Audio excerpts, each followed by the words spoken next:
अस्मदाचार्यपर्यन्तां वन्दे गुरुपरम्पराम्। श्रीमत्परमहंस परिव्राजकाचार्यवर्याः पदवाक्यप्रमाणपारावारपारिणाः नियमनियमासनप्राणायामप्रत्याहारधारणाध्यानसमाधिष्ठाङ्गयोगानुष्ठाननिष्ठाः तपश्चर्याचरणचक्रवर्तिनः अनादिगुरुपरम्परा प्राप्तवैदिकधर्मप्रचारणपरायणाः सकल दर्शन समन्वित वेद वेदांत सिद्धांत प्रतिपादकाचार्याः निगमागमसारहृदयाः सर्वतन्त्र स्वतन्त्राः वर्णाश्रम सदाचार शिक्षकाः विश्वकल्याणमानसाः अखंड भूमंडलाचार्याः अनंत श्री विभूषित श्रीमदान्त जगद्गुरु शंकराचार्य भगवत्पाद स्थापित मर्यादा पोषण परायणाः परापर विद्या विद्योदितान्तःकरणाः अलगनन्दातीनवासिनः श्री बद्रीनारायण समाराधनमानसाः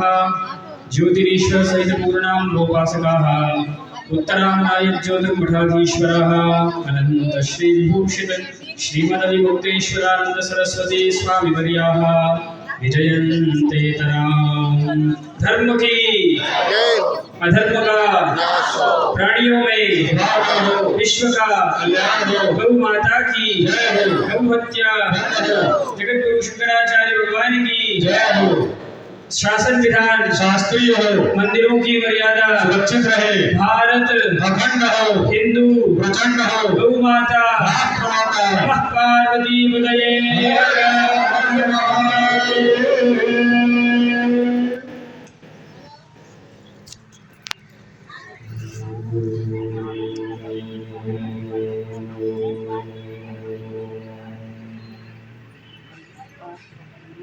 नमः परमहंसास्वादितचरणकमलचिह्नपरन्दाय भक्तजनमानसनिवासाय श्रीरामचन्द्राय तद्दिव्यमव्ययं सारस्वतमुपास्महे यत्प्रसादात् प्रलीयन्ते मोहान्ततमसश्चटाः। श्री राम जय राम जय जय राम।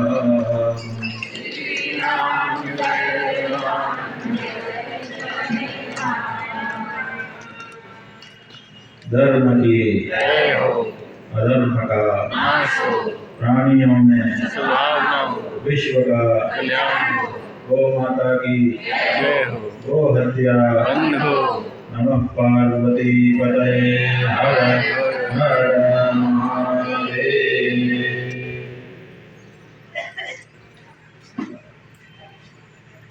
समुपस्थित सम्माननीय संतवृंद, विद्वद्वृंद, आज के कार्यक्रम को सफल बनाने के लिए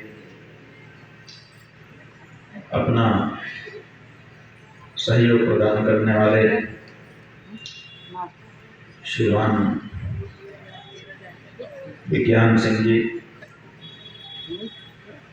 हमारे श्री प्रकाश पांडे जी, यहाँ पर उपस्थित यादव जी, गौ सेवा आयोग के अध्यक्ष जी और हिंदू धार्मिक न्यास के अध्यक्ष जी, आदरणीय मातृशक्ति सज्जनों, आज एक इतिहास का बीज हमने आपके झारखंड की राजधानी रांची की धरती पर बो दिया। वो बीज क्या है? गौ माता की प्रतिष्ठा का बीज है। गौ माता की प्रतिष्ठा के ध्वज के रूप में पहाड़ी मंदिर के प्रांगण में आज उसका उत्तोलन कर दिया गया, प्रतिष्ठा कर दी गई। अगर आप झारखंड के लोग इस बीज को सींचते रहोगे, इसका ध्यान रखे रहोगे, क्षति पहुंचने से बचाते रहोगे, तो ये बीज बड़ा होगा, पुष्पित होगा, पल्लवित होगा, और इसका जो फल निकलेगा उस फल से आपका पूरा झारखंड राज्य संतुष्ट होगा, तृप्त होगा। आप कहेंगे कि महाराज ये कैसा बीज है, इसमें से कौन सा वृक्ष निकलेगा, उसका क्या फल होगा, और हमारे द्वारा उसका उपभोग करने पर संतुष्टि किस प्रकार की होगी। तो हम आपको बताना चाहेंगे, ये प्रतिष्ठा का बीज है। प्रतिष्ठा का मतलब समझते हो? सम्मान। जो प्राण हैं वो मूर्ति में प्रतिष्ठित कर दिए जाते हैं। इसीलिए आप लोग जब कहीं मंदिर बनता है तो एक समय आता है वहां पे प्राण प्रतिष्ठा होती है। कई लोग इस पे कुतर्क करते हैं कि ये पंडित लोग आए हैं, दुनिया को मूर्ख बना रहे हैं, पत्थर में प्राण डाल रहे हैं। अभी जब अयोध्या जी में प्राण प्रतिष्ठा की चर्चा चली थी तो कुछ कुतर्कियों ने सोशल मीडिया पे चलाया था कि इन पंडितों को सेना पर के मोर्चे पर भेज देना चाहिए। वहां जब हमारे देश का जवान मारा जाता है तो उसके मृत शरीर में प्राण प्रतिष्ठा करते हैं, तब हम इनको जाने की ये प्राण प्रतिष्ठा कर सकते हैं। पत्थर में प्राण कैसे डाले जा सकते हैं, ये फालतू की बात है। लेकिन ऐसी बात जो भारतीय संस्कृति को, सनातन धर्म की मर्यादा को नहीं समझता वही कह सकता है। असल में प्राण डाले नहीं जाते, प्राणों की प्रतिष्ठा की जाती है। प्रतिष्ठा का मतलब है कि उस मूर्ति में ये भावना बना दी जाती है कि यह मूर्ति नहीं है बल्कि ये देवता ही है। और फिर देवता क्या करते हैं, देवता भी इसी अर्थ को समझ लेते हैं, वो भी उसी मूर्ति में अपने आप को मानने लग जाते हैं कि मैं ही हूं।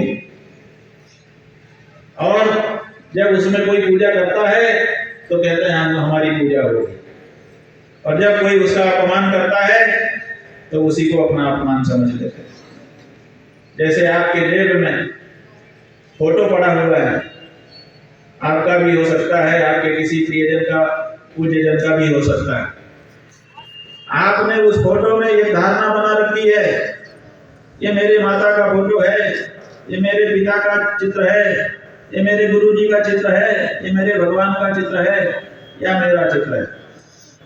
अगर कोई उस चित्र को लेकर उसका अपमान करे तो आपको कुछ चोट लगेगी कि नहीं लगेगी? आप लड़ जाएंगे। ये खबरदार ये न करना। क्यों लड़ जाओगे भैया? कागज के एक टुकड़े के लिए इसलिए लड़ जाओगे क्योंकि अब वो जैसे ही उसमें चित्र छपा आपके किसी पूज्य प्रिय का, वैसे ही वो कागज का टुकड़ा नहीं रहा, अब वो आपकी भावना से जुड़ा हुआ एक प्रतीक हो गया। और उस प्रतीक को जब कोई सम्मान करता है तो आपको अच्छा लगता है, और जब उस प्रतीक का कोई अपमान करता है तो आपको बुरा लगता है। उसी तरह से पूर्व काल से ही गाय को हमने अपना प्रतीक माना है। इसीलिए जब कोई गाय का सम्मान करता है तो उसको हम अपना सम्मान समझते हैं, और जब कोई गाय का अपमान करता है तो उसको हम अपना अपमान करते हैं। गाय के लिए मान अपमान दोनों बराबर है, लेकिन गाय को अपना प्रतीक समझने वाले हमारे आपके लिए गाय का अपमान और गाय का सम्मान दोनों बहुत महत्वपूर्ण हो जाता है। और इसीलिए हमारे वेदों ने, हमारे शास्त्रों ने, हमारे पुराणों ने, हमारे पूर्वजों ने गाय के लिए अपना सब कुछ न्यौछावर कर दिया। भरा पड़ा है हमारा इतिहास। ये हमारे गोपाल मुनि जी महाराज, जो गौ प्रतिष्ठा आंदोलन के प्रणेता हैं, जिनको अभी आपने सुना, ये गौ कथा कहते हैं। 9-9 दिन, 12-12 दिन, महीने महीने कथा चलती है। और हमारे ये गोपालानंद जी महाराज हैं, इस समय मध्य प्रदेश में गौ कथा कह रहे हैं। 1 साल के लिए बैठे हैं। उनका प्रण है कि 1 साल तक मैं कथा कहूंगा, क्योंकि 10 दिन 15 दिन कथा कहते हैं तो गाय की कथा तो पूरी ही नहीं होती है, बहुत सारी कथाएं छूट जाती हैं। इसलिए 1 साल बैठ करके रोज प्रवचन कर रहे हैं, 3-3, 4-4 घंटा। लेकिन अभी 8 महीना हो गए, अभी कहते हैं अभी तो कुछ कहा ही नहीं। इतना साहित्य आपका गाय के बारे में उपलब्ध है, जिसको पारायण करने में सालों लग जा रहे हैं। कितने लोगों ने कितनी तरह से गौ माता के महात्म्य को बताया होगा। उस गाय की दुर्दशा ये कहीं न कहीं से हमारे लिए विकार है, हमारे लिए कलंक है, हमारे लिए पाप है। और इसीलिए जब हमको ज्योतिष पीठ की गद्दी पर अभिषिक्त किया गया तो बहुत जगह से लोगों ने हमको बुलाया, बड़ा अभिनंदन किया, शोभा यात्रा निकाली। हमारे मन में लगा कि इतना हमको मान दिया जा रहा है लोगों के द्वारा, हमको भी कुछ देना चाहिए लोगों। तो हमने सोचा कि हम क्या दे सकते हैं। तो हमारे यहाँ ये बताया गया है कि संत दरस जिमि पाठक करई। संतों का दर्शन करने के लिए लोग इसीलिए घर का काम छोड़ करके जाते हैं, क्योंकि संतों के दर्शन मात्र से उनके पाप नष्ट हो जाते हैं। तो हमने सोचा कि जो हमारे पास आ रहे हैं लोग, हम उनके लिए क्या कर सकते हैं। उनके माथे पर सबसे बड़ा पाप इस समय गौ हत्या का चढ़ गया। क्यों? सब गौ हत्यारे हो गए इस समय। इसमें से किसने किसने मतदान किया है, हाथ उठाइए जरा। कभी भी जिसने वोट दिया हो, इस पार्टी की बात नहीं करना, जिसने वोट किया हो वो सब हाथ उठाइए। आप सब ने वोट दिया है, वापस कर लीजिए। आपने जिनको वोट दिया है ना, हर सरकार ने इस पार्टी उस पार्टी की बात नहीं है, जो भी पार्टी सत्ता में आई है, अभी तक 78 साल में किसी भी पार्टी ने ना तो गाय को माता कहकर के संबोधित किया है और ना उनकी हत्या को बंद करने का कानून बनाया है। आंशिक कानून जरूर कुछ राज्यों में बन गए हैं, आपके झारखंड में भी आंशिक कानून बना हुआ है, लेकिन बहुत सारे दूसरे रास्ते बना करके गौ हत्या को जारी रखा गया। ये जो भारत की सरकारों ने, माने राज्य सरकारों ने गौ हत्या कानून बनाए हैं, असल में वो कोई गौ हत्या कानून, गौ हत्या निरोधी, गौ हत्या विरोधी कानून नहीं है। वो क्या है? वो गौ हत्या स्थल निरोधी कानून है। माने यहां नहीं मार सकते, ऐसा कहते हैं। जिस राज्य का कानून बना है कि हमारे राज्य में गौ हत्या नहीं हो सकती, इसका मतलब हमारे राज्य में नहीं मार सकते, बगल के राज्य में ले जाके मारो, कोई दिक्कत नहीं। ये कैसी सुविधा है? आपने एक राज्य में कानून बना दिया, दूसरे में छोड़ दिया, ताकि यहां से लोग वहां ले जाकर के मारे घाटे खाएं। और इतना ही नहीं, देश की सरकार बड़े पैमाने पर गाय के मांस का निर्यात कर रही है। पूरे विश्व में सभी देशों से ऊपर इसका नंबर आ गया है। देखते देखते दूसरे तीसरे नंबर पर खड़ी हो गई है। पूरे विश्व में सबसे ज्यादा गौमांस का निर्यात करने वाला देश बनने की अब भारत में होड़ मच गई। बंधुओं, आपके घर में गरीबी है, आपके घर में दुख है, आपके शरीर में रोग है और आपके माथे पे कर्जा है कि नहीं? अगर हम कह रहे हो तो बताओ। कोई भी ऐसा नहीं बचा जिसके माथे पे कर्जा ना हो, कोई भी ऐसा नहीं बचा जिसका शरीर पूरी तरह से स्वस्थ हो, और कोई भी ऐसा नहीं बचा जिसको रोज गरीबी देखने का मौका ना मिलता। ये क्या दशा हो गई हमारी। सोने की चिड़िया थे हम, विश्व के गुरु थे हम, और हमारे यहाँ आज गले में पहनने के लिए हीरा नहीं है, जवाहरात नहीं है। अब पुराना हम इतिहास उठा करके देखते हैं, हमारे पूर्वजों के घर की चौखट में हीरा जवाहरात गड़े रहते थे। क्या हो गया हमको? ये असल में और कुछ नहीं हुआ है, ये एक ही चीज हुई है कि हमने गाय को जो सब सुख की खान थी उसकी उपेक्षा आरंभ कर दी। आप उठा करके देख लीजिए, हम प्रमाण के सहित बात बोल रहे हैं। जब हमारे देश में गायों की संख्या ज्यादा थी, गायें हमारे देश में सुखी थी, समृद्ध था हमारा देश, और जैसे जैसे गायों की संख्या घटी वैसे वैसे हमारे देश में हमारी धन संपत्ति और समृद्धि भी घटती चली गई। सतयुग में इतनी गायें थी हमारे देश में कि उनकी गिनती नहीं हो सकती। भागवत जी में राजा नंदिनी की कथा आई है। वो गिरगिट बन करके एक कुएं में गिरे हुए थे। भगवान श्री कृष्ण के दर्शन स्पर्श से उनका उद्धार हुआ। जब वो अपने देव स्वरूप में आ गए, विमान पर चढ़कर के स्वर्ग चले जाने लगे, तब जो कृष्ण के साथी ग्वाल बाल थे उन्होंने पूछा कि आप कौन हैं और ऐसी दशा आपकी क्यों हुई? तो राजा नंदिनी ने बताया कि मैं राजा था और गायों का दान मैंने किया था। तो जो कृष्ण के सहपाठी थे उन्होंने सोचा कि सबसे ज्यादा गायें तो हमारे पास हैं, लाखों लाख गायें हमारे पास हैं, इन्होंने कितनी गायें दी होंगी? तो उनको छोटा बनाने के लिए उन्होंने कहा कि राजन, आप अपने गौदान का बड़ा महात्म्य बता रहे हैं, बताइए कितनी गायें आपने दी होगी अपने जीवन में? तो राजा नंदिनी ने कहा, गिनती पूछते हो? बच्चों ने कहा हाँ। राजा नंदिनी ने कहा, इस धरती में जितनी धूल है उसके जितने कण हैं उनको गिन लो, तो मैंने जितनी गायों का दान किया उनकी गिनती हो जाएगी। लड़कों ने कहा, अरे ये तो असंभव है, संभव नहीं है। कहा तो ऐसा करो कि जिस दिन रात में आकाश स्वच्छ हो, ऊपर देखना, जितने तारागण दिखाई दे ताराओं की गणना कर लेना, जितने तारा होंगे समझ लो उतनी तो मैंने दी ही होगी। बच्चों ने कहा कि ये भी असंभव है।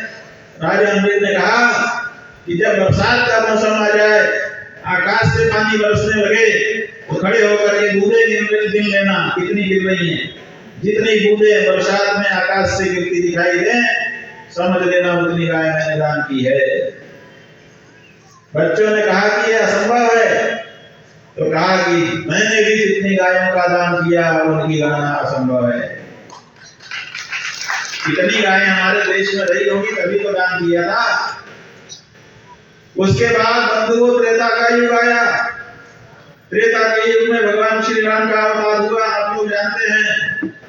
उनकी सच्ची कथा वाल्मीकि जी ने रामायण में लिखी है। वाल्मीकि रामायण में उल्लेख आया है कि राम जी ने अपने जीवन पर्यंत गौदान किया। कितनी गायों का दान किया पता है किसी को? वाल्मीकि रामायण में लिखा है कि उन्होंने अपने जीवन में सींग में सोना और खुरों में चांदी मढ़ करके अलंकार धारण करवा करके 10,000 करोड़ गायों का दान किया था। कितनी गाय? 10,000 करोड़। 1 करोड़ में 7 सोने होता है और 10,000 लिखने के लिए 4 सोने की जरूरत होती है। माने 1 लिखो और 11 सोने सामने लिख दो, तो जितनी संख्या बनेगी इतनी गायों का दान राम जी ने केवल अपने स्वयं के द्वारा दान में दिया। कितनी गायें रही होंगी अपने देश में। और फिर द्वापर का युग आया। द्वापर के युग में भी देख लीजिए, भागवत जी में भगवान श्री कृष्ण की दिनचर्या लिखी हुई है कि वो सवेरे उठते थे तो कैसे कैसे पूरा दिन उनका बीतता था। तो उसमें लिखा है कि ये कर्म करने के बाद वो रोज गौदान करते थे। 10,084 गाय प्रतिदिन सोना सींग में मढ़ करके और खुरों में चांदी मढ़ करके और अलंकार धारण करवा करके 1 वर्ष के चारे के साथ 10,084 गाय रोज दान करते थे और 127 वर्ष तरह दान कर विराजे। अगर 27 वर्ष निकाल भी दें तो 100 साल ये क्रम चला। 10,084 गायें रोज, 100 साल की गणना करके निकालो कितनी गाय होती है। इतनी गाय तो भगवान श्री कृष्ण ने अकेले दान कर दी। इतनी गायें रही होंगी हमारे देश में। बंधुओं, इधर आ जाइए कलयुग में। यहाँ पर जैन लोग कोई बैठे होंगे। जैन आगम में लिखा हुआ है महावीर स्वामी जिनके घर में उत्पन्न हुए थे 80 हजार के 100 गौशालाएं उनके पिताजी के पास। कितनी गाय नहीं होगी एक व्यक्ति के पास इतनी। इधर आ जाइए आजादी के समय। भारत में जब आजादी मिली तब लोग 30 करोड़ थे और गाय 78 करोड़ थी। और अब आ जाइए आज के दिन 2019 में गणना हुई है फिर से, सबसे ताजी गणना। उस गणना में निकल करके आया है कि अब लोग तो 150 करोड़ के करीब हो गए हैं। 30 करोड़ के 5 गुना बढ़ गए और गाय 78 करोड़ से घट करके 17 करोड़ केवल रह गई। केवल 17 करोड़। और रोज 80,000 गायें मांस बेचने के लिए और खाने के लिए काट दी जा रही है, घरेलू खपत के लिए और विदेश में एक्सपोर्ट करने के लिए। 80,000 गाय और छिटपुट जो होंगी उनको अगर राउंड फिगर में कर लें 1 लाख गाय रोज काटी जा रही। एक साल में 3,65,000, 3 करोड़ 65 लाख। आप बताइए 5 साल के बाद गाय रहेगी? ये अंतिम मौका है बंधुओं कि हम गाय को बचा लें। अगर अब नहीं बचाया तो फिर गाय फोटो में देखने को मिलेगी। फिर कोई स्टीवन स्पीलबर्ग आएगा, जैसे डायनासोर की कहानी फिल्मों के माध्यम से आपको दिखाई जाती है, ऐसे ही कोई निर्माता आएगा, आकर के वो गाय के बारे में फिल्म बनाएगा और आपके बच्चे उस चित्र को देख पाएंगे। और जब चित्र में गाय देखेंगे तो चित्र की गाय ना तो आशीर्वाद देती है ना तो दूध देती है। चित्र की गाय देखने के लिए होती है, समझने के लिए होती है। कहां जा रहा है आपका ये सनातन धर्म? कहां जा रही है आपकी परंपरा? क्या मिलने वाला है आपकी संततियों को? इसका विचार करने का ये अवसर है। और यही सब विचार करने के बाद हम लोगों ने सोचा कि अब तो अंतिम मौका है। अगर इस मौके पर चूक गए तो फिर पीढ़ियां क्षमा नहीं करेगी। इसलिए अब मठ में रहने का मौका नहीं है, अब तो मठ से निकल करके लोगों के बीच में जाने का मौका है, सनातनियों को जगाने का मौका है। क्योंकि सनातनियों में शक्ति तो हनुमान जी के जैसी है, लेकिन भूल जाते हैं कि हमारे अंदर शक्ति है। पवन तनय बल पवन समाना, का चुप सारी रहे बलवाना। पवन तनय में पवन जैसा बल है, लेकिन याद नहीं है कि हम भी बलवान हैं, और इसीलिए याद दिलाना पड़ता है। तो हमने सोचा कि याद दिलाने के लिए कैसे चलें। एक तो ये समस्या है कि देश में गाय के बारे में वातावरण भी अलग अलग कर दिया गया है। सुविधा हमने शुरू में बताया ना कि सुविधा ये बना दी गई कि कुछ राज्यों में जहां गाय के लोग खड़े हुए वहां गाय का कानून बना दिया कि हम हत्या नहीं करेंगे, और बगल वाले राज्य में खोल दिया कि यहाँ कर सकते हैं। तो ट्रकों में भर कर ले जाओ और वहां जाकर खाओ, बेचो। तो एक ही देश में गाय के बारे में अलग अलग वातावरण बना दिए गए। तो हमने सोचा कि सबसे पहला काम जो करना चाहिए वो ये करना चाहिए कि देश के सभी प्रदेशों में जाकर के गौ माता की प्रतिष्ठा का ध्वज स्थापित करना चाहिए, ताकि हर प्रदेश में गौ माता के प्राण और उसकी प्रतिष्ठा की कम से कम चर्चा शुरू हो जाए। तो हम निकले, सबसे पहले अयोध्या जी गए। क्यों? क्योंकि थोड़े दिन के पहले ये गाना बजाया जा रहा था पूरे देश में बार बार। वो गाना क्या था? जो राम को लाए हैं हम उनको लाएंगे, जो राम को लाए हैं हम उनको लाएंगे। हम लोगों को भी सुनाया बच्चों ने, तो बच्चे पूछने लगे कि महाराज जी ये राम को कौन लाया? क्योंकि उसमें लाने की बात है। तो जो बड़े हैं, राजनीति समझते हैं, वो तो समझ रहे थे कि किसको लाने की बात हो रही है, लेकिन जो छोटे बच्चे हैं वो क्या जाने। तो बच्चों ने हमसे पूछ लिया कि महाराज जी ये गाना जो है इसमें कहा जा रहा है जो राम को लाए हैं हम उनको लाएंगे, तो आप बताइए कि किसको लाने की बात हो रही है। तो हम भी फेर में पड़ गए। अब बच्चों को क्या राजनीति बताते। तो हमने कहा बेटा रामायण ले आओ, महाभारत ले आओ, भागवत ले आओ, देखते हैं उसी में से कहीं तो आपके सवाल का जवाब होगा। तो बच्चे जब ग्रंथ लेके आए और हम लोगों ने ग्रंथ को पलटा तो वहां दिखाई दिया, क्या दिखाई दिया? जब धरती पे भार बढ़ा, अत्याचार, दुराचार, अनाचार होने लगा, तो धरती ने गाय का रूप धारण किया, ब्रह्मा जी के पास गई। सुरमुनि गंधर्वा मिलिकर सर्वा वे विरंची के लोगा, संग भूमि विचारी वो तनुधारी। गाय का रूप धारण करके धरती भगवान के पास गई, अपना दुखड़ा सुनाया। भगवान ने कहा धरणी करो मन धीर, हे धरणी मन में धैर्य धारण करो। अंशन सहित मनुज अवतारा, ले वंश उदारा। अंशों के सहित सूर्य वंश में अवतरित होकर के तुम्हारा भार हटा दूंगा। इसका मतलब राम आए, सूर्य वंश में आए, अयोध्या जी में आए। लाया कौन? गाय। गाय का रूप धारण करके धरती गई।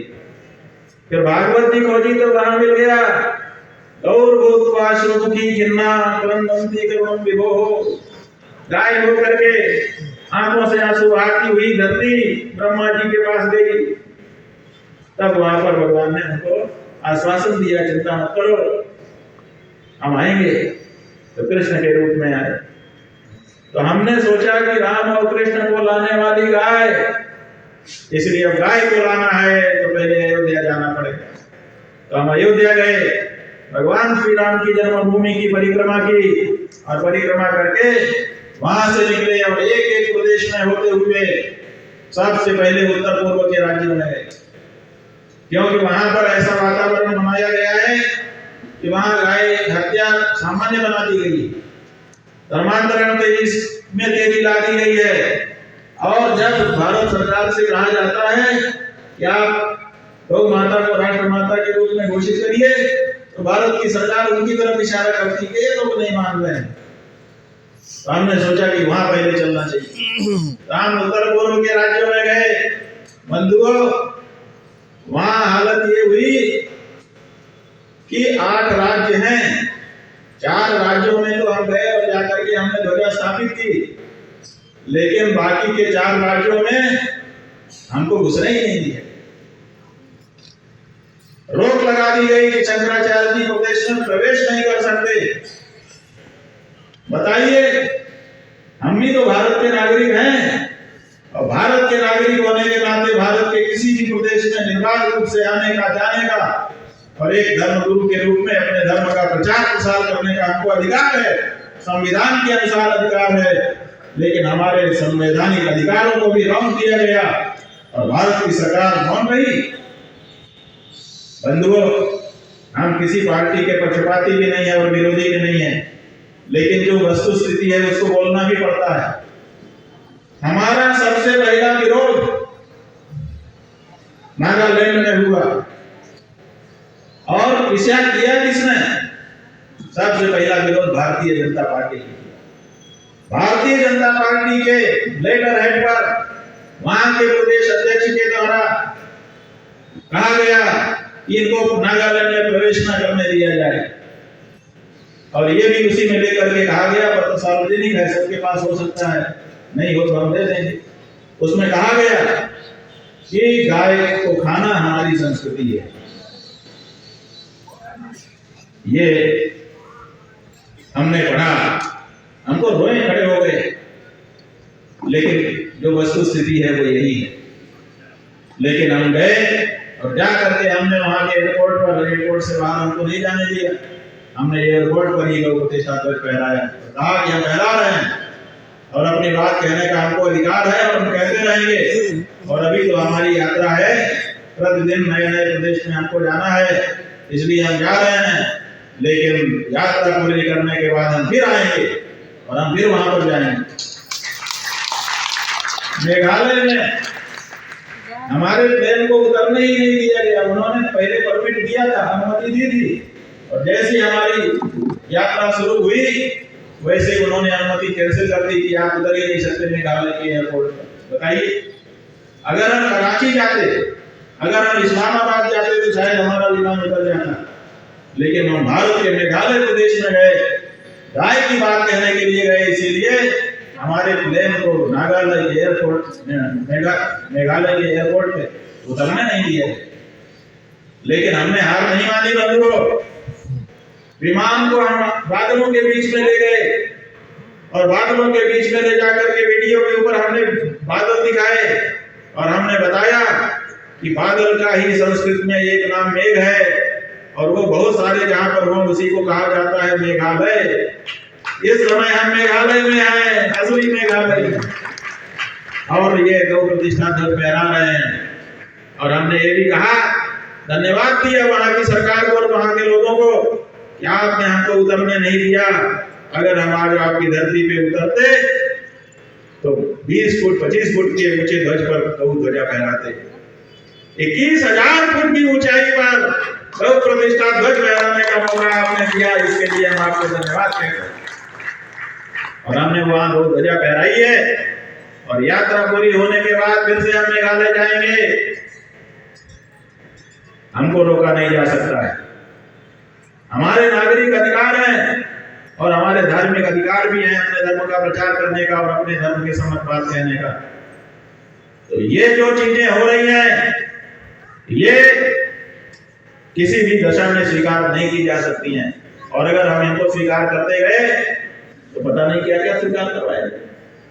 कुछ लोग सामने आए सोशल मीडिया में और कहते हैं हमारे खाने पीने पे रोक लगाने का किसी को अधिकार नहीं। हम तो खाना जो खाते हैं उस पर रोक लगाने का किसी को अधिकार नहीं। अरे भाई, खाना खाने को कौन रोक रहा है? आप खाओ, आप स्वस्थ रहो, प्रसन्न रहो, ये तो हम भी चाहते हैं। लेकिन जिस चीज से किसी की आत्मा दुखती हो वो ही खाएंगे, ये जिद पकड़ करके बैठ जाओ, ये कैसे चल सकता है? आपके मुंह में जीभ है, आप गाली बोल सकते हो, कोई भी व्यक्ति बोल सकता है, लेकिन किसी को चोट पहुंचाने के लिए अपमानजनक भाषा बोलने का अधिकार, अभिव्यक्ति की आजादी नहीं हो सकता। हमने पूछा, ये बताओ, अगर आप कहते हो कि खाने पर रोक नहीं लगाई जा सकती, हम तो जो खाना है खाएंगे, तो आप गाय की बात कर रहे हो। रोहिंग्या आजकल आए हैं अपने देश से भगाए जाकर। रोहिंग्या समझ रहे हो ना? जहां रह रहे थे वहां से भगाए गए हैं, करोड़ों की संख्या में भागे हैं, जगह जगह घुसे हैं, अपने देश में बहुत ज्यादा घुस रहे हैं। वो क्यों भगाए गए पता है? क्योंकि मनुष्य का मांस खाने लगे। और जब वहां के लोगों को पता चला कि ये मनुष्य का मांस खा रहे हैं तो डर गए और उन्होंने कहा कि भगाओ इनको, नहीं तो ये तो सबको खा जाएंगे। तो अब रोहिंग्या आ जाए और वो कहें हम तो खाते रहे हैं मनुष्य का मांस, हम तो खाएंगे, और रांची के लोगों को पकड़ पकड़ के काट काट के खाने लगे और कहें ये तो हमारे खाने पीने की आजादी है, तो चलेगा क्या? ये नहीं चल सकता है। आप देखिए, भगवान श्री राम ने जब ताड़का का वध किया तो वाल्मीकि रामायण में प्रसंग आया है। लोग प्रश्न उठाते हैं कि भगवान श्री राम वीर पुरुष होकर के भी स्त्री को मारते हैं, स्त्री तो मारना नहीं चाहिए। तो वहां पर प्रश्न वही समाधान है कि वो स्त्री को नहीं मार रहे थे, वो आदमखोर को मार रहे थे।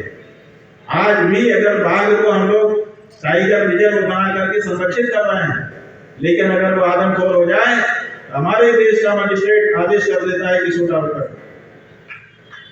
जिसका हम संरक्षण कर रहे हैं, अगर वो हमारा ही दुश्मन हो जाए तो उसको स्वीकार नहीं किया जा सकता है। इसीलिए जो ताड़का थी वो जहां पर रहती थी पूरा जनपद उसने निर्जन बना दिया था, सबको खा गई थी। जो काशी के पास चिनार जनपद है, करूष उसको उस समय कहा जाता था, और सारा जनपद माने पूरा जिला, एक भी व्यक्ति बचा ही नहीं था। इसीलिए वो दूसरे के क्षेत्र में बक्सर में जाकर के, विश्वामित्र जी का क्षेत्र बक्सर है, वहां जाकर के मनुष्यों को खाने लगी थी। तो आदमखोर हो गई थी। तो जैसे आदमखोर बागिन हो जाए तो उसको मजिस्ट्रेट सुप्रायड करने का आदेश कर देगा। ऐसे ही राजा का पुत्र होने के नाते ऋषि विश्वामित्र के कहने पर गौ ब्राह्मण और जनता के हित के लिए भगवान श्री राम ने वध कर दिया था। इसलिए कोई ये ना कहे कि हमारे खाने की आजादी है। खाओ, खूब खाओ, अच्छी अच्छी चीज खाओ, स्वस्थ रहो, प्रसन्न रहो, लेकिन जिससे किसी को चोट लगती हो वो चीज खाने का आग्रह या आपका दुराग्रह है, इसको स्वीकार नहीं किया जा सकता। कुछ लोग कहने लगे वहां ईसाई बहुल हो गया है इलाका, 80% से ज्यादा ईसाई हो गए हैं, धर्मांतरण हो रहा है, बहला करके, फुसला करके और डरा के धमका के भी हो रहा है। तो कुछ लोग वहां पे सोशल मीडिया में कहने लगे कि ये कैसी बात शंकराचार्य करता है, गाय तो पशु है, उसको माता कहना जन्म देने वाली माता का अपमान है। कैसे मदर हो सकती है, एक पशु मदर कैसे हो सकता है? हमने कहा कि हमारी तो गाय माता है, उसमें तुमको दिक्कत हो रही है, और वो पशु है तुम कह रहे हो। लेकिन गली गली में चर्च तुम्हारे बने हैं, और हर चर्च में 2-2, 4-4 फादर भी कैसे बैठे हैं, और तुम इनको फादर फादर कह करके बुला रहे हो। आखिर क्या तुम्हारी माँ का अपमान नहीं हो रहा है? अगर माँ के अपमान की बात कर रहे हो तो क्या किसी को भी जो भी मिल जाए सामने उसी को फादर कह के बुलाना माँ का अपमान नहीं है? फालतू की बात करते हो। अरे माता जो है सम्मान में कहा जाता है, ये सम्मान सूचक शब्द है, हम लोग सम्मान की दृष्टि से कहते हैं। और दूसरे आप लोग भी जान लीजिए, ये माता हम लोग गाय को कहते क्यों हैं ये जान लीजिए। कुछ लोग कहते हैं कि उसने दूध पिलाया है इसीलिए माता है, तो दूध तो बकरी भी पिलाती है। बहुत लोग बकरी का दूध पी के ही बड़े हुए होंगे, लेकिन बकरी माता शब्द सुना है कभी? भैंस भी दूध पिलाती है, भैंस माता सुना है? कहीं कहीं ऊँटनी का दूध पी के बच्चे बड़े हो जाते हैं, ऊँटनी माता सुना है? केवल गाय माता सुना। दूसरे, जन्म भी नहीं दिया उसने, जन्म देने वाली को भी हम माता कहते हैं। जन्म दिया होता तो जैसा उसका रंग रूप है वैसे ही हमारा भी होता। हम भी 4 पैर से चलते, लेकिन हम तो नहीं चलते। इसका मतलब जन्म देने वाली माता नहीं है वो। फिर कौन सी है? दूध पिलाने वाली माता भी नहीं है वो। तब कौन सी माता है? असल में क्या बात है कि हमारे यहाँ जो सनातन धर्म है उसका रूप बताया गया है।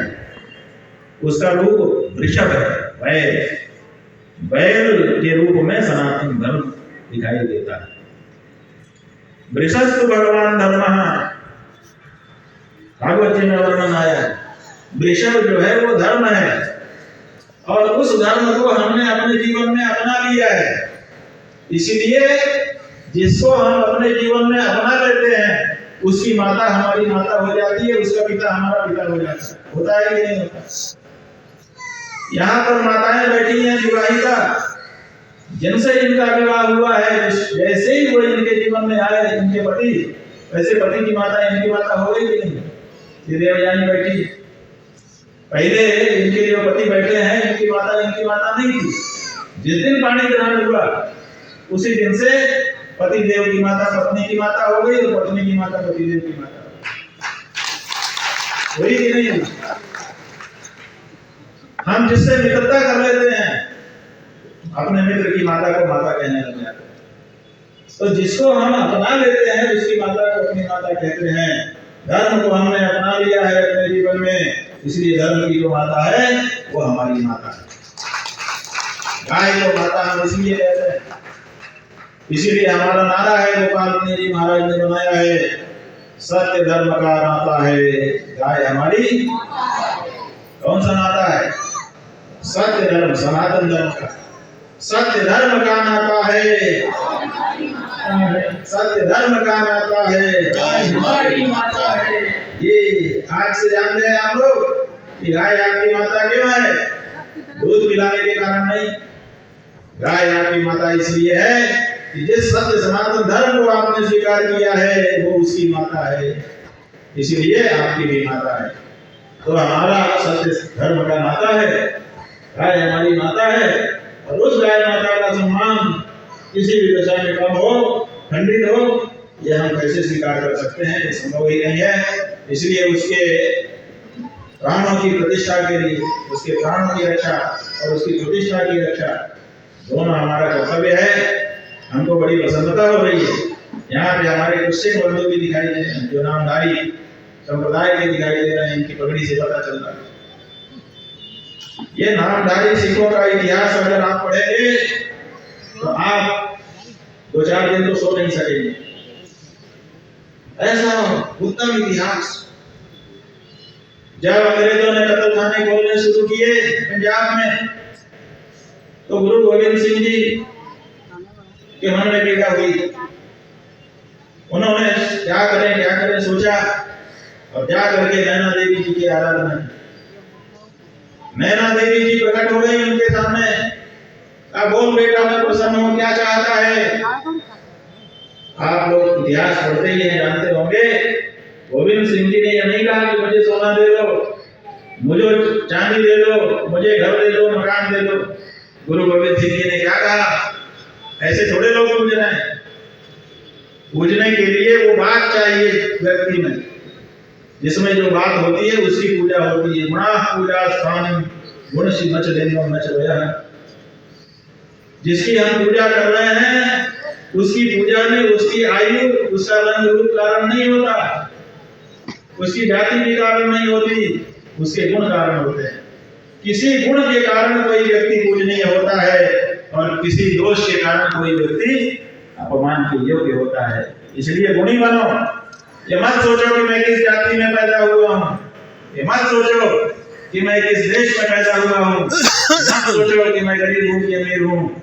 ये सोचो कि मेरे अंदर गुण कितने हैं। अगर गुण होंगे तो सारा संसार पूजा करने के लिए बाध्य है। गोविंद सिंह जी महाराज ने हाथ जोड़ करके कहा, मां अगर तू प्रसन्न है तो यही वरदान दे कि तुरंत को खपा दो। सबसे पहला वरदान दो कि तुरंत को खपा दो। और गऊ घात का दुख जगत से मिटा। गऊ घात का जो दुख है इस पूरे संसार में व्याप्त हो रहा है, सबके हृदय में दुख है, इसको मिटाने की शक्ति हमको प्रदान करो। उन्हीं गुरु गोविंद सिंह जी के द्वारा प्रेरित होकर के सिख समुदाय अस्तित्व में आया। क्यों? क्योंकि उन्होंने कहा कि बलिदानियों की हमको जरूरत है, भीड़ की हमको जरूरत नहीं है। जो हमको अपना सब कुछ देना चाहे वो आए। 5 लाख लोग इकट्ठा हुए उनके आह्वान पर। उस समय देश देशांतर से चल चल करके लोग पैदल गए, बैलगाड़ियों में गए, जिसको जो मौका मिला पहुंच गया। और फिर उन्होंने कहा कि देवी बलिदान मांग रही है, जो बलिदान कराना चाहे वो आए नंगी तलवार लेकर। वो तलवार देवी जी ने उनको दी थी। तो एक आया आगे, उसने कहा मेरा बलिदान दे दीजिए अगर हिंदू समाज रक्षित होता है। ले गए उसको अंदर, आवाज आई खट की, और फिर बाहर आए तो तलवार से लाल लाल खून चू रहा था। लोगों ने समझ लिया कि उसको ले जाके बलिदान कर दिया।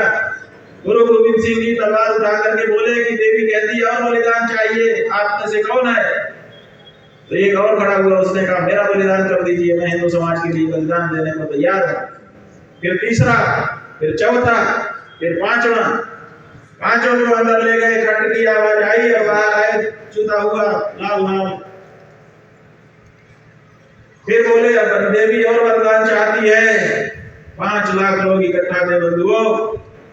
जब 5 लोगों के बाद छठने के लिए पुकार लगाई तो कोई आगे नहीं आया। 3 बार आवाज लगाई गुरु गोविंद सिंह जी ने। जब कोई नहीं आया तो उन्होंने कहा कोई बात नहीं है, मेरे लिए 5 काफी है। इन्हीं पांचों से मैं हिंदू समाज की रक्षा करूंगा। यही पांच मुझको प्यारे हैं।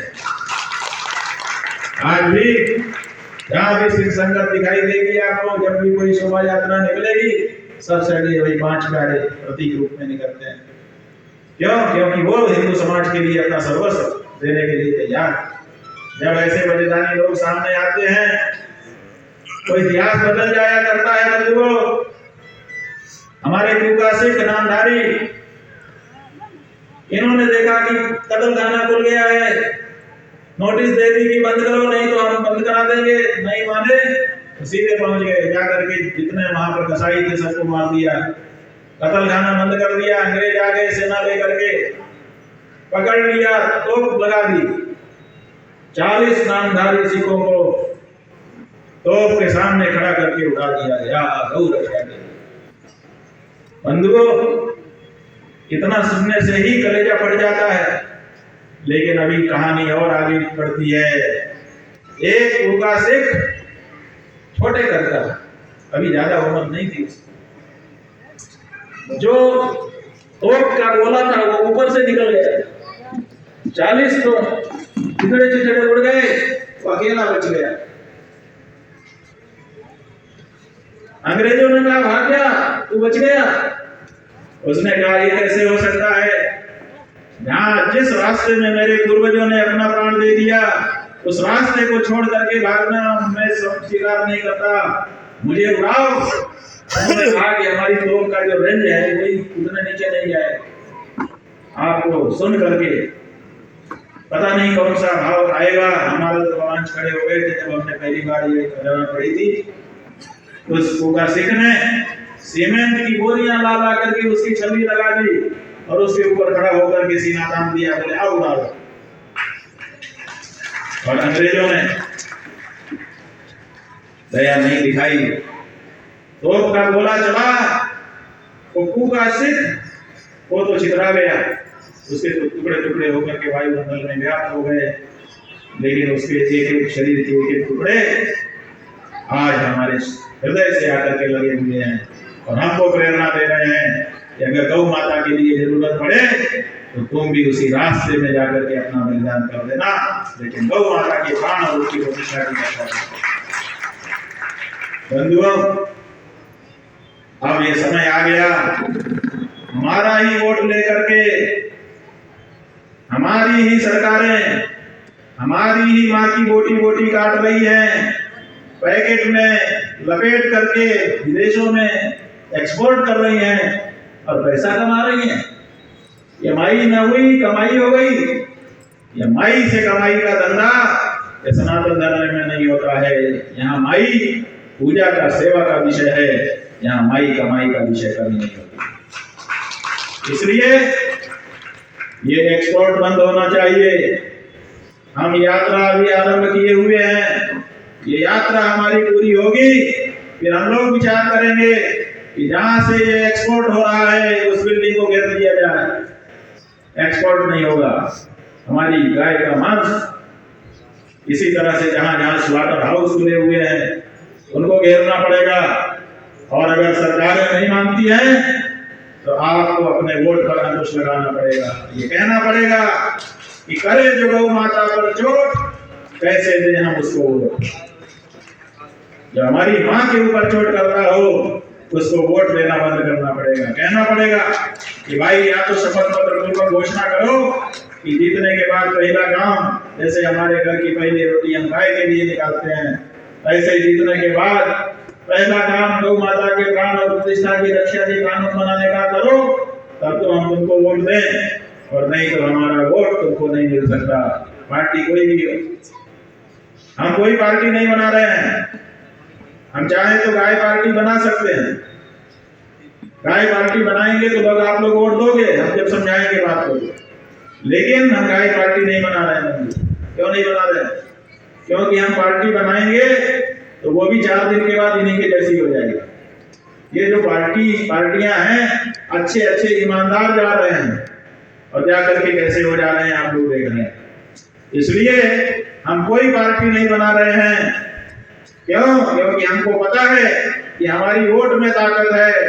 जब हम अपना वोट सही ढंग से प्रयोग करेंगे तो यही पार्टियां गौ भक्त पार्टियां हो जाएंगी। अगर उनको पता चल जाए कि गाय के बिना हमको वोट नहीं मिलेगा तो क्या कांग्रेस, क्या भाजपा और क्या कोई दूसरा दल, सब गाय का सींग लगा के आपके घर के सामने आएंगे कि हम तो गाय के बड़े भक्त हैं, हम तो बछड़ा ही है जी, भक्त होने की क्या बात। आप अपने आवट की ताकत पहचानिए, अपने घर के बाहर बोर्ड लगा दीजिए जब वोट का समय आए, ये हिंदू घर है, कृपया कसाई पार्टी और कसाई प्रत्याशी वोट मांगने के लिए न पधारें। शपथ पत्र लेकर के आइए अपने पार्टी की अध्यक्ष का या तो स्वयं का। अगर ये बात आप कहना शुरू कर दें, सारी पार्टियां गौरव पार्टियां बदल जाएंगी। और यही परिष्कार तो हम चाहते हैं।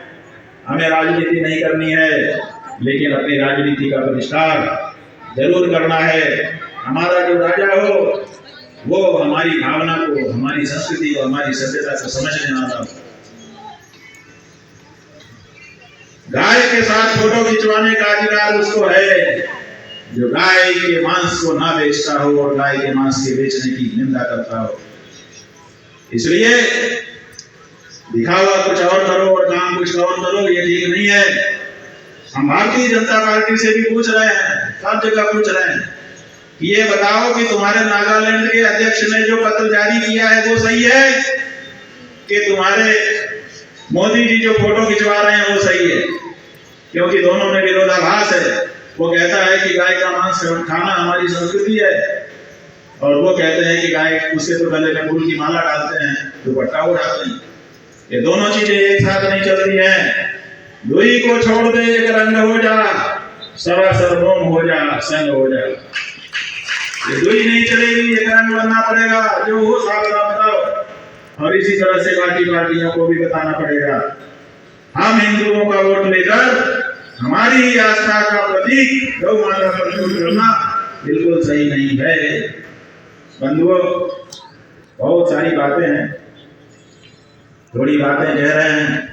अभी हम रांची आए हैं।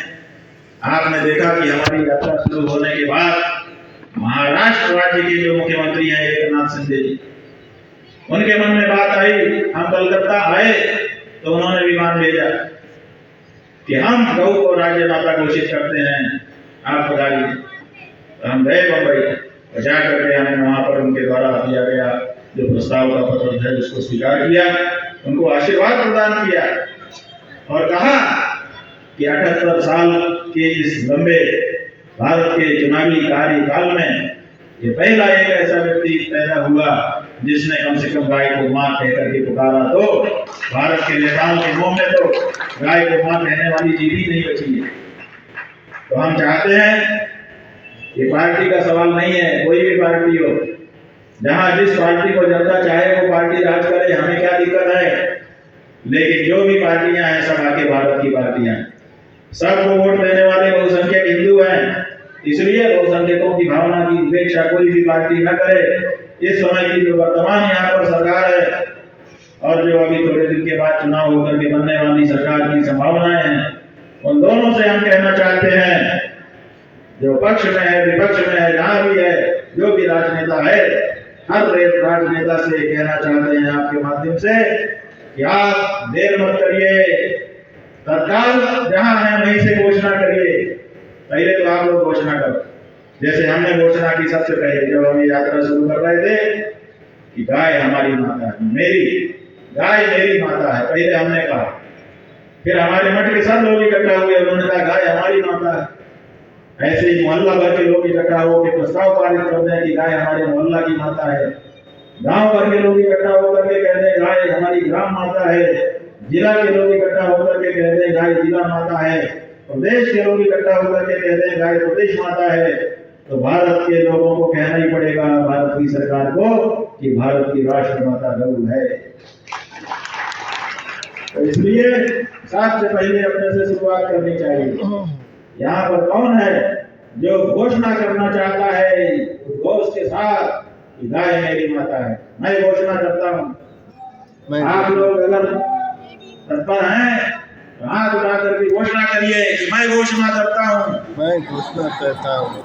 गाय मेरी धर्म की माता है और धर्म की माता जन्म देने वाली माता से भी ज्यादा महत्वपूर्ण होती है। जन्म देने वाली माता से भी और वो रिश्ता मरते दम तक निभाया जाता है। और इसलिए गाय का जो सम्मान है, उस सम्मान की रक्षा के लिए मैं जो मन पड़ेगा सब करूंगा और विशेष करके उसी पार्टी या प्रत्याशी को वोट करूंगा जो घोषणा पूर्वक शपथ पूर्वक पहले ही घोषित कर देगा कि जीतने के बाद मैं गाय के प्राण और प्रतिष्ठा की रक्षा करने का काम करूंगा।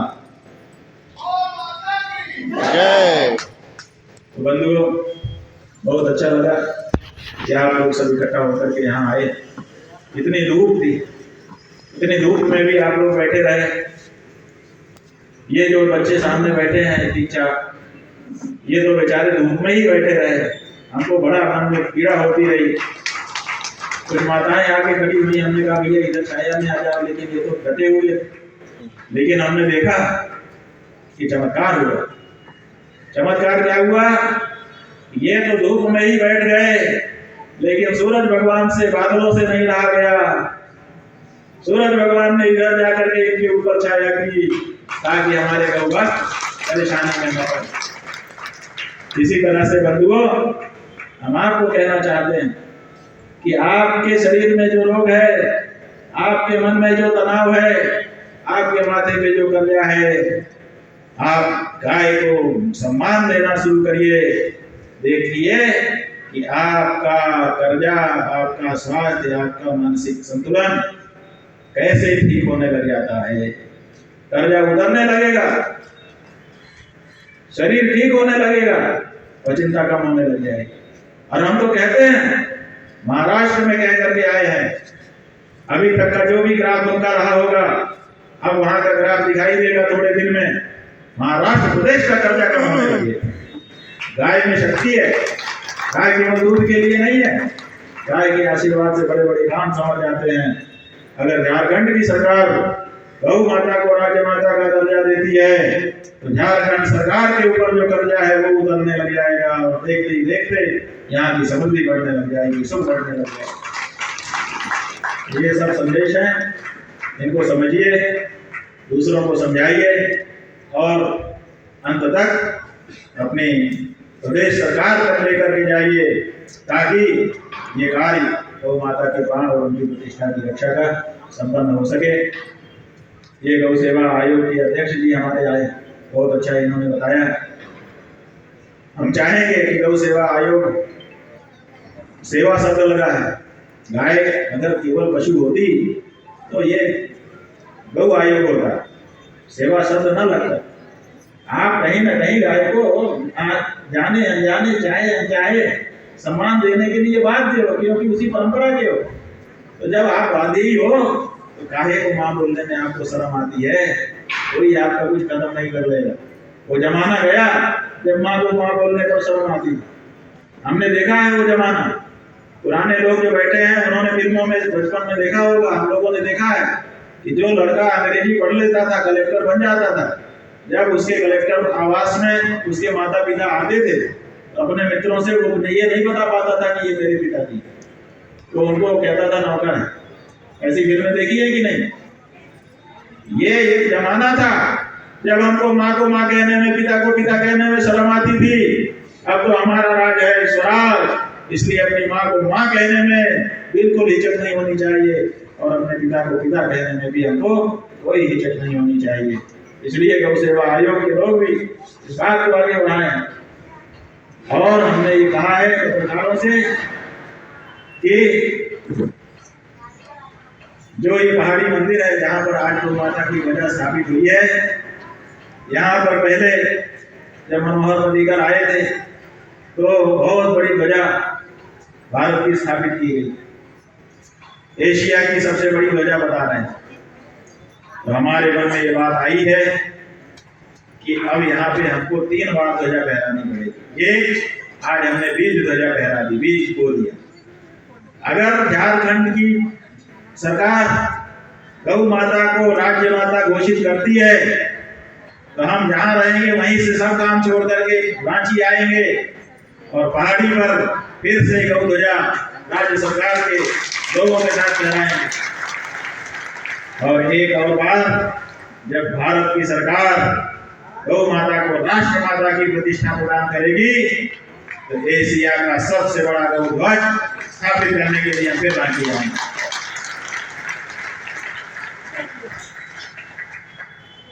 अपना किराया लगा के आए, जैसे आज आए। आप लोग शंकराचार्य जी को बुलाते हो, पहले किराया भाड़ा देते हो, तब आते हैं, है कि नहीं है? हम अपना किराया लगा के आपके पास हैं। लेकिन ऐसा नहीं है कि यहाँ आए तो आपने कुछ नहीं दिया। हम आपको बताना चाहेंगे कि हमारी पूरी यात्रा में जितना किराया भाड़ा लग रहा है पूरे भारत में जाने का, तो सब आपके झारखंड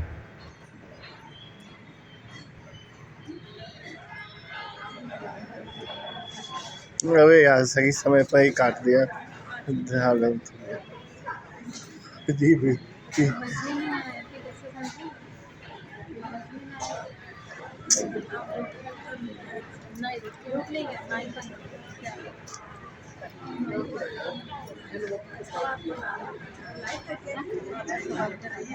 जो आएगा वही पाएगा, जो नहीं आएगा अच्छा बात